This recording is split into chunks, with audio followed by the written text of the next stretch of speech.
Hey, everybody, and welcome to Learning from Smart People.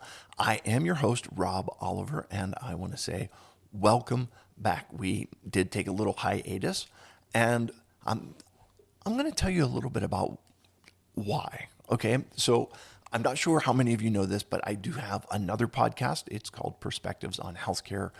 And for that podcast, I attempted to set a Guinness World Record for the longest interview marathon. It was phenomenal. I did 37 hours, 44 minutes, 17 seconds, interviewed like 136 or 137 patients about their experience. But as you can imagine, it took a tremendous amount of effort, a lot of work in prep, a lot of work in follow up. So as a result, the Learning from Smart People took a short break, but we're back, and we will be with you every Thursday from here on out for the next good while. In the meantime, I have a smart person with me. His name is Eric Williams. And let me just say, for many business owners and leaders, they didn't go into business to run a business.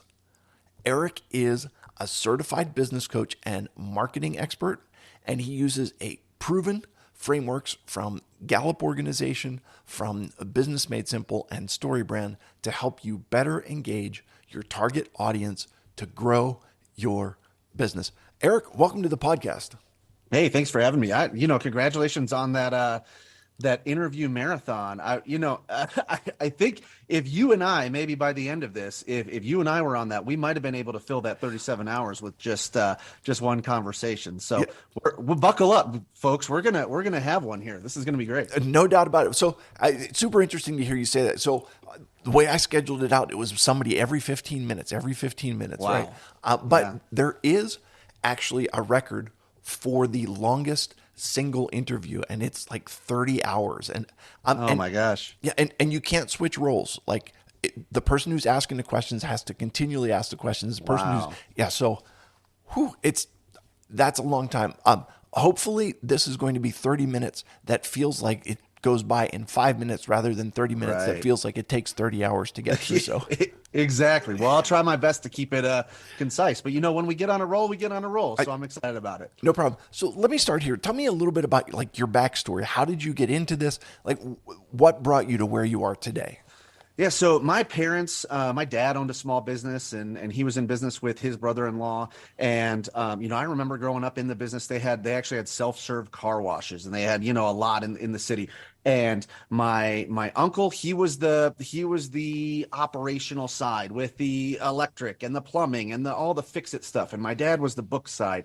And I looked at that and I saw gaps in what they were doing because they didn't get into business to run a business. They got into business. My uncle got into business because he loved working with his hands. He repaired airplanes in the Navy and things like that. And he just wanted to do something where he could work with his hands. And so, I started to see this happening with small business owners and with managers as I kind of grew up the corporate ranks, where we don't get into business and we don't get into our leadership spots to run a business or to just be a manager. We did it because we were passionate about something, or because there's something we want, or because we want to provide a better life for our family. And so what I saw and what I really dedicated my life to was figuring out how can I step in and help people who have a passion, who have a purpose, who have something they love to do, whatever it is, a niche they love. How can I help them take care of some of that other stuff that they're not thinking about, whether it's marketing, whether it's leadership development, operations management, business coaching, so they can go back to doing the things they love? Because honestly, when I was sitting around the dinner table growing up, I realized that my dad, my uncle, if they didn't run a successful business, it wasn't just them. It was our family. It was the employee's family. So when you are running a business, or if you're a manager of people, you have an exponential impact on the people around you because they depend on you to do a good job. And I love bringing this up to small business owners and to managers all the time. As I say, there's probably a big possibility that tonight around the dinner table, you are going to be a topic of discussion. How do you want that discussion to go? Do you want it to be positive or do you want it to be negative? And so the impact that leaders and business owners have over exponentially making lives better is just such an important thing for me that I just want to help them however I can. Yep. So I think that what you are saying is a theme that I've heard before, and I'll just reiterate it this way, right?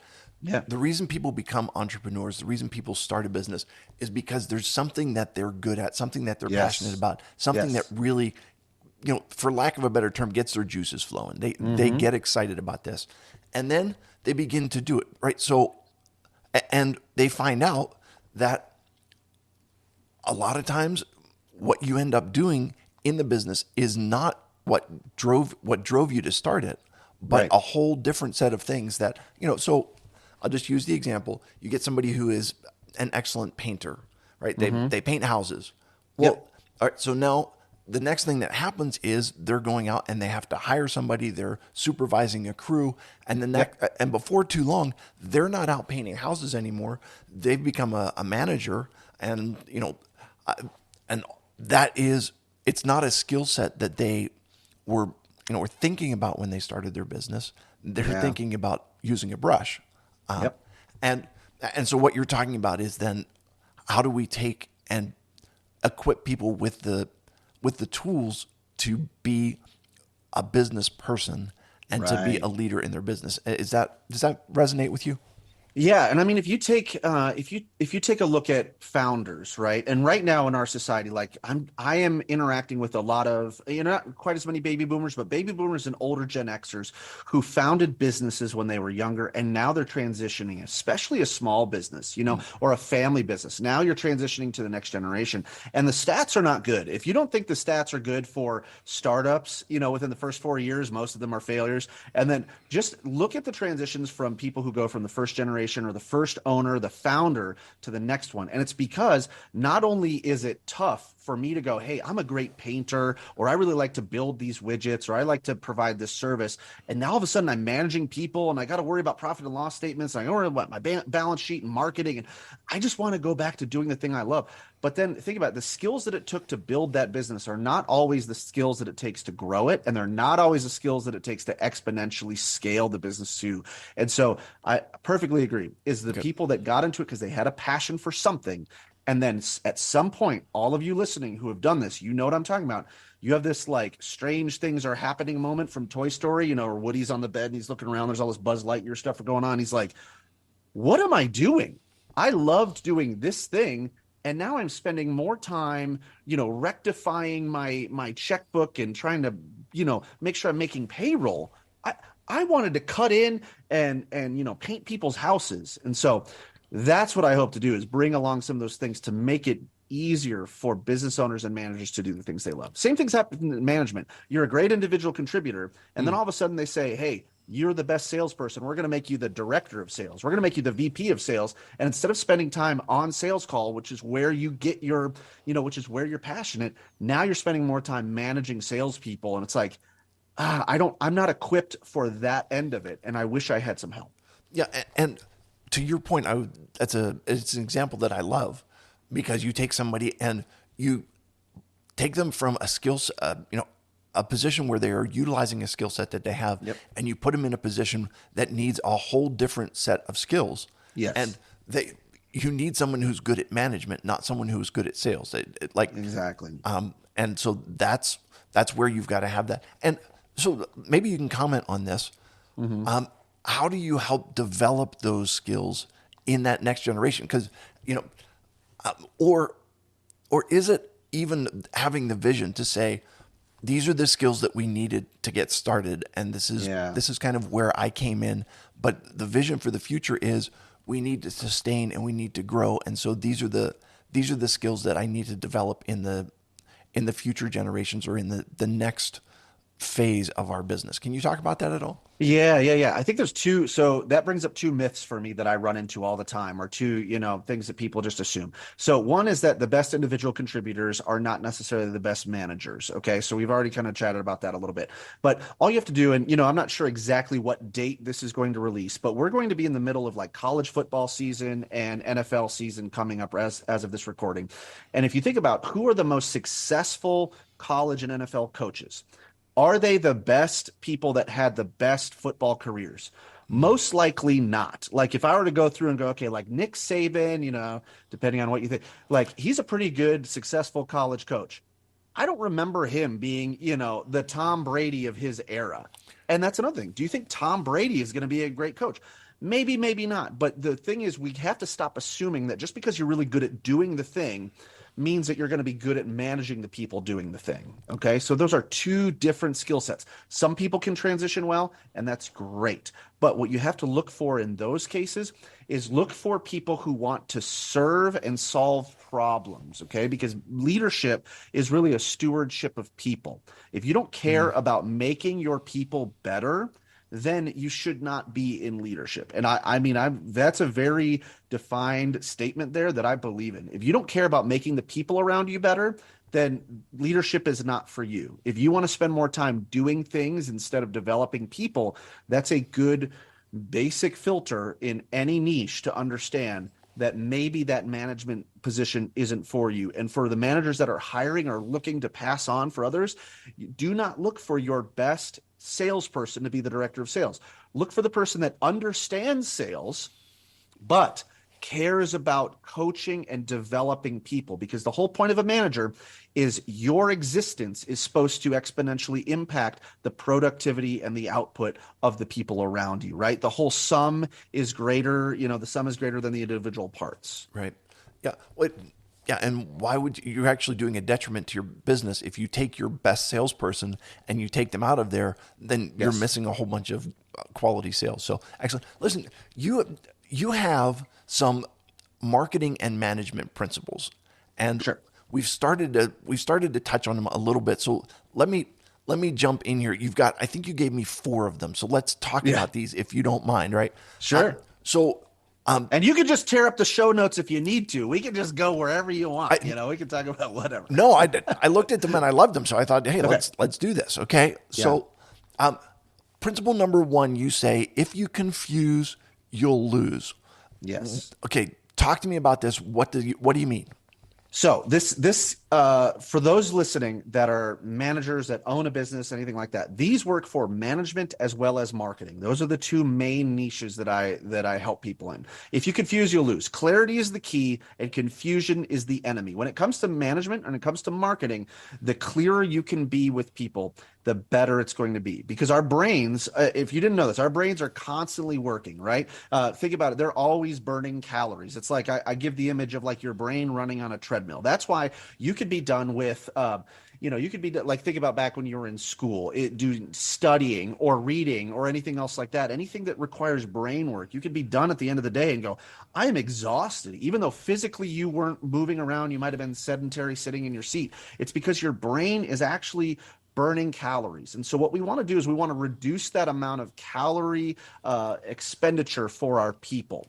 So in marketing, that means be very, very clear on what you want. Don't wrap up your marketing in these cute words. I bring up this example all the time. Let's say you need a new website and you've got a web designer that their tagline for their web design firm is, we build bespoke, artistic, innovative solutions for your digital space. Okay, that's website designer one. Website designer two says, we build websites that work. I mean, like, for the most part, you're going to go, yes, I want the one that works. We all have this caveman brain that's trying to go, okay, what is it that I want? Me want website that works. Like, Right. I don't want to figure out, spending time trying to figure that out. The same is true in management as well. The clearer that you can be with your people, and this comes in all of your management buzzwords. If you're talking about circling back, putting a pin in it, we need to not boil the ocean, all these things and acronyms that we use within management that try to, you feel like they're making it easier, but really what's happening is you're confusing people. And a lot of that comes down to this thing that's called the curse of knowledge. Lee Lefevre, he's got a book that talks about it, but it's the curse of knowledge. You know your thing at the level 8, 9, and 10, if you were to say a scale of 1 to 10. But the problem is people make purchasing decisions and employees make action item decisions at a level of 2 or 3 of knowledge. So even when you think you're dumbing it down for people, quote unquote, you're bringing it down to still a level 6 or 7. And so you have to think about that in the sense of like, it's like the nose on your face. It's so close to you, but you still can't see it. So the clearer that you can get with people, the better. Because if you confuse, you'll lose. Clarity is that key for marketing and management, and confusion is going to be the enemy in the process. Okay. I have a theory, and for Yeah. those listening on the podcast, this is not a surprise because I have a theory about pretty much everything. But my theory about knowledge is that if you truly know your topic, you can talk about it in layman's terms. Sure. If if you have an academic knowledge, then you talk about it in, you know, polysystemic, multisyllable, you know, archaic terminology. That's the best I can do with coming up with big words at a Yeah. moment's notice. But as opposed to being able to talk about it in everyman language. Yeah. And um, what's your reaction to my theory? Well, so I just boil that down to, I guess a metaphor or an example, right? There's a difference between knowledge and practical application. Knowledge is knowing the fact that a tomato is a fruit. Yes. Practical application says I'm not going to put it in a fruit salad. Right. And so you can know all you want about a topic, but until you know how to practically apply it in a way that matters, it's not going to be effective. It will be as disgusting as having a tomato mixed in the rest of your fruit salad, because that's what we're doing when we say, like as a business owner, we say, well, this product does this thing, or I want to describe it this way, or I'm a management manager, and these are my axioms, and these are the things that I say in the way that I want it. Okay, great, cool. You could be as smart as you want about that. But until you realize that what you're doing is you're putting that tomato, which is a fruit, convince me all you want how much it's a fruit, I'm still spitting it out, and I'm not engaging with your disgusting tomato in the fruit salad. Okay. I think that you've helped me understand this, and that is my computer Mm-hmm. has a lot of computer language in it, and I don't Yes. understand computer language. Okay. I Yes. don't understand JavaScript. I don't Mm-hmm. understand C plus or any of that. But none of that shows up on my monitor. Right. Okay. And so what we're talking about is the ability to present things in a way that's understandable. Yes. Somebody somewhere understands all of the guts of what's going on my computer, and they Mm-hmm. can make it so that what I look at on my monitor, I understand. I think Yes. that's how does that work for you as an analogy? Yeah, the bottom line is that people don't choose the best products and services. People don't make the best choices. We want to think that we do, but we don't. Donald Miller, he's the author of Building a Story Brand. He founded Story Brand and Business Made Simple, which are some of the frameworks that I use.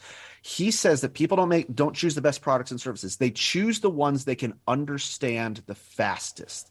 So, like right in my hand, for those of you listening, I have an Apple iPhone. I choose the iPhone, not because it's the best phone out there. I know spec wise, it's not. But for me, it's the one I can understand the fastest. It's the one that I know if I click FaceTime, my kids' grandparents, my parents are going to know how to accept that, and they're going to be able to talk. I don't care. You can tell me all you want about the specs of your Android or your Samsung. I don't care. I understand Apple. That's why I have a MacBook. That's why I have an iPhone. That's why I have this USB mic instead of trying to do all those other things. When you apply that to your business or your people, and you realize that people are going to make the choice that they understand the fastest, you'll start to break down what you're saying into a way that's going to be digestible by them, and not just something that you think is, accurate or smartest or whatever. It needs to be something that they can understand clearly and quickly. Got it. All right. Marketing and management principle number 2: be Yep. known for solving problems. Tell me more. Yeah. When you stop talking about problems, people stop listening. If it's your brand exists to solve a problem. Nobody wants your product or service. They want what your product or service can do for them. So that's why the differences in products or services that have good marketing and bad marketing can often be boiled down to, am I talking about features or am I talking about benefits? So the features of the product are, it's got a screen resolution of this, and it's got a megapixel camera of that, and it's got a this and that and the other. But those don't matter outside of context unless someone already understands what those product specs can do. But if you talk about benefits, And if you could say, hey, you're going to have a crisper image, hey, you're going to take better photos, those are benefits that are going to sell better. Same way with management. When you are talking about you need to be known as someone who solves problems. We talked about that before. What's the difference between someone who's like a great individual contributor and a great manager? A manager can solve a number of different problems because a manager's job is to remove barriers from their people so they can go faster. So how can I solve problems for my people to get out of the way? Again, if I'm talking to you, Rob, and if we're talking about something and I have something to sell, and I'm talking about me and I'm just talking about the specs of it, and I'm talking about, even in my intro, Eric, tell me how you got here. And if I said, well, I've got this education and I did this many years at this place, I did it, you're going to go, oh, that sounds great, right? But if I said, I've spent the last 20 years helping business owners just like you engage their people better and market better so that they can make more money, so that they can spend more time doing the things that they love. Yep. Yep. Which one is more compelling to say, I want to know more about how you can help me? It's not about, again, it's the difference between a great coach and a great individual contributor. When that great coach can say, you know what, think about the college coach sitting and trying to recruit you and talking to your parents, and they say, hey, I've got a graduation rate of this and this many people in the NFL, right? As opposed to, look at all my accolades and look at all the years I've spent coaching. How can you help others? That's how you're going to win in both marketing and in management. What problem do you solve? How do you solve it? How do you make their life better? Yeah. Let you talk about them, not about me. Yes. Yep. Makes a lot of sense. Okay. Which is the next principle. Yes. So marketing and management principle number 3, always play the guide, never the hero. Yeah, so this is a principle that we get from StoryBrand, and what we're doing with the StoryBrand framework is helping you with your marketing and your messaging understand how to use the power of narrative and story to trick the brain, honestly, into spending less calories, to understand even more of what you're trying to say and engage quicker. And so in every big narrative story, there's a hero, there's a protagonist who's doing things, okay? So this is, Frodo in Lord of the Rings. This is going to be Katniss in the Hunger Games. This is, going to be Luke Skywalker in Star Wars, for instance. They are always the weakest character in the story. And I know a lot of people are like, wait a minute, no, they're the hero. They're not the weakest character. But in reality, those heroes need something otherwise in order to do the thing that they want. Otherwise, you have no story. You know what I mean? Like, think about the number of times in a movie that you're watching that you're like, hey, what if they just shoot the bad guy right there? You know what I mean? What if they just didn't have that insecurity? What if they just, said, no, I don't really want to go and save the universe and the galaxy. I want to be a moisture farmer here on Tatooine. Like, movie over, roll credits. Nobody gives a crap about the movie, right? Nobody cares about it. The hero always has something that they're missing. They always have a problem they need to solve, and they need somebody external to them to help them solve that problem. So in your marketing and your management, you want to play the role of the guide. So you want to be Gandalf in the Lord of the Rings. You want to be Woody from Cheers from the Hunger Games, whatever his role was. That guy, Haymitch, I think his name was, right? And you want to be Yoda or Obi-Wan Kenobi in the original Star Wars saga, because they're the people that have been there before and they know what it takes to get you what you want. Anytime you're at a networking event and you interact with people, I guarantee this will ruin networking events for you, because you'll know when you're interacting with another hero or you're interacting with a guide. The hero steps up and talks about the journey that they're on. Oh, I've sold this many books and I'm speaking here and I'm doing this and I'm doing that and I've done this and I've done that. Similar to our example of the coach that just shares their accolades. When you listen to them, you go, oh, that's great. I actually want to know more about you, and I hope that you do well in the future. But you're not going to give them money to help you. When the guide steps up and says something along the lines of, hey, most people, they get into business and they don't get into business to run a business. They get into business because they're doing something that they love. As a marketing expert and as a business coach, I work with business owners, leaders, and managers to help them engage their people better so they can make more money. Now I'm putting myself immediately in the guide standpoint. Okay. I don't know why I'm so slow on the uptake, but okay. But here, light bulb just went off. Okay. When you talk about who you are, people can be intrigued and they want to learn more about you. Yes. Or they're not intrigued and they don't want to learn more about you. When you talk about what you do, people are intrigued and they understand how it relates to them. Yes, and or they someone they know, or or someone they know. So when you're talking to somebody, think about the Rolodex. This is dating me. I'm sure you remember what a Rolodex is. You want someone to immediately put your card in the right spot in their mental Rolodex so they can go, "Oh, I want that." Or they can say, "I know someone who needs that." yeah, and it makes so much sense. So, and as a business owner, as an entrepreneur, you're you're selling yourself when it comes to investors, but Yes. you are selling what you do when it comes to customers. All right. Last question, or last marketing and management principle: if you don't call people to action, they won't take action.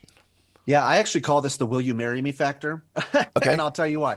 Because happens a lot of times on websites. On websites, the main button you want them to press, that is your call to action. That's what you want them to do. But so many of us, we make the call to action so weak and non-committal. We'll say something like, "Want to learn more," or "click to get started."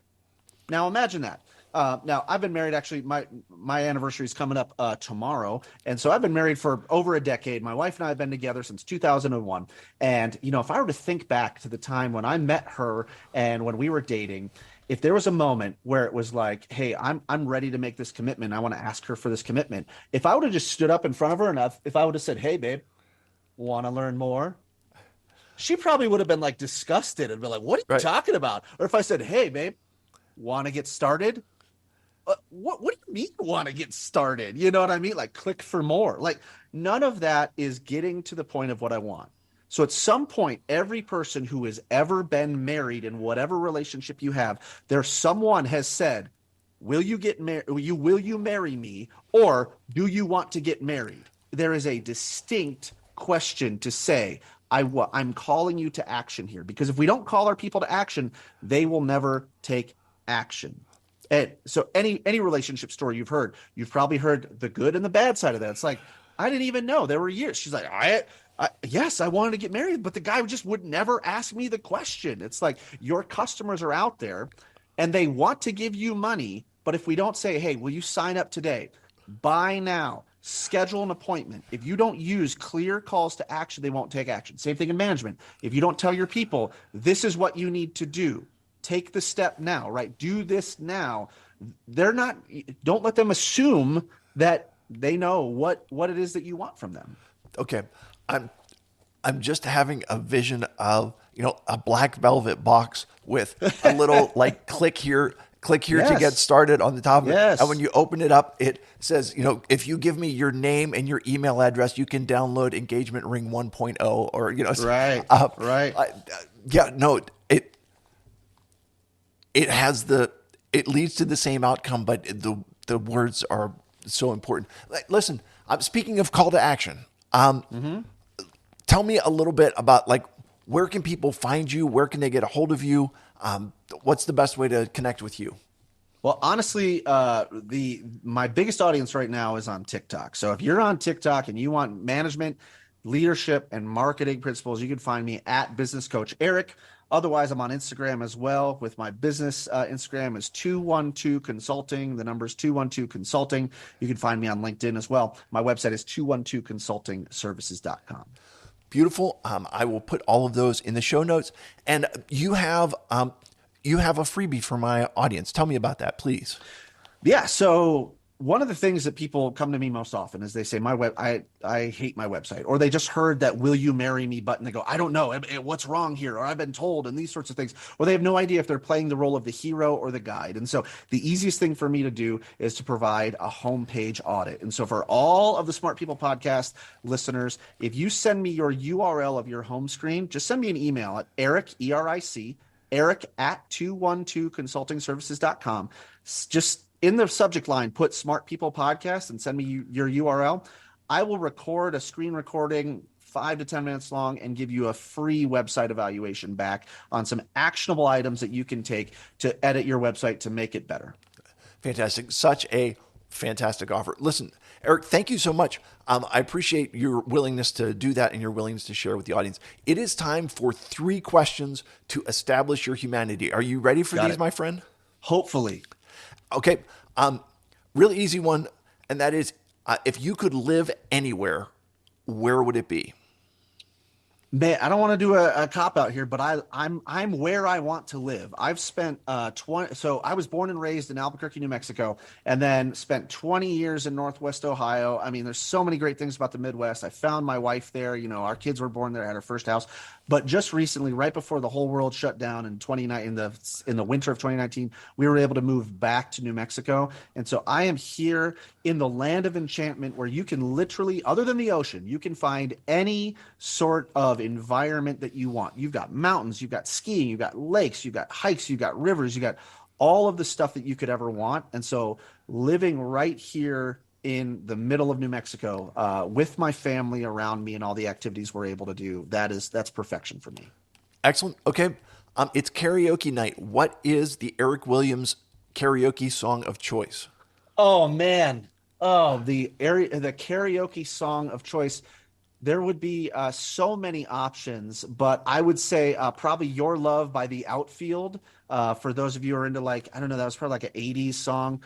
Man, my 9-year-old, whenever that song comes on the radio, we just belt that bad boy out and we sing it. If he was with me, we would probably sing I just can't wait to be king from Lion King. Okay. He does Simba's part, and he does Timon's part, and I do Pumbaa's part. So, you know, we have a little duet going. There you go. Josie's on a vacation far away, if I'm not mistaken, right? Exactly. Okay. Yeah. That's 100%. That's it. Okay.